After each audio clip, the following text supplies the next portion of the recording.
Hi, I'm Dr. Kurt Wohler. In a previous video, I talked about what mitochondria are, what they do in our body, and what mitochondrial dysfunction is.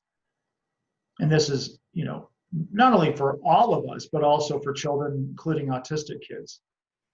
So let me tell you about some tests that can be useful for analyzing mitochondrial activity. You can do blood testing to analyze certain things that can relate to mitochondrial activity. So you can look at something called L-carnitine, for example. Oftentimes, certain labs have what's called a carnitine profile. And carnitine is a nutrient in our body that helps to transport fat into the inner machinery of our mitochondria so that it can be used, that fat can be used as a fuel source. Our mitochondria produce a lot of cellular energy based on burning fat.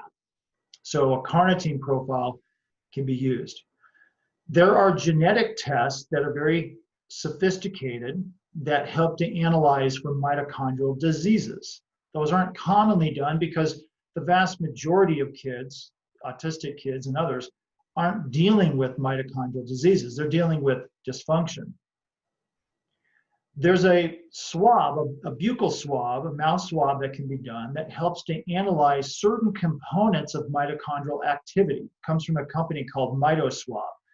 Very useful. And it can help to analyze the potential issues in certain segments of mitochondria that are suggestive of underlying either genetic problems or perhaps some kind of dysfunctional issue occurring. Let's say it was from an environmental factor, for example. And I often use that test in conjunction with another test called the organic acids test. The organic acids test that I do, excuse me, comes from Great Plains Laboratory. It's a urine profile. Organic acids are compounds that all of us produce naturally as a reflection of our body's metabolism.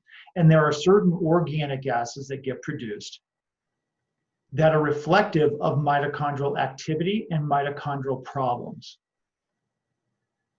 Now, that test pairs well with the Mitoswab test, or the organic acid test is a good standalone test.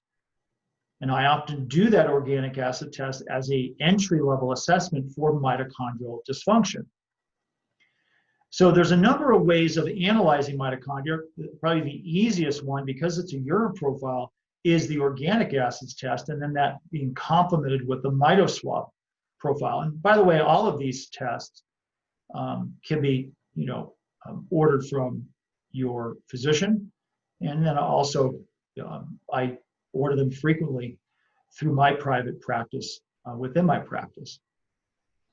So in another video, I'll describe what are some things that can negatively impact the mitochondria. What are some common factors that individuals are exposed to that can damage the mitochondria, including certain things that autistic kids are exposed to. Again, I'm Dr. Kurt Wohler. Thank you.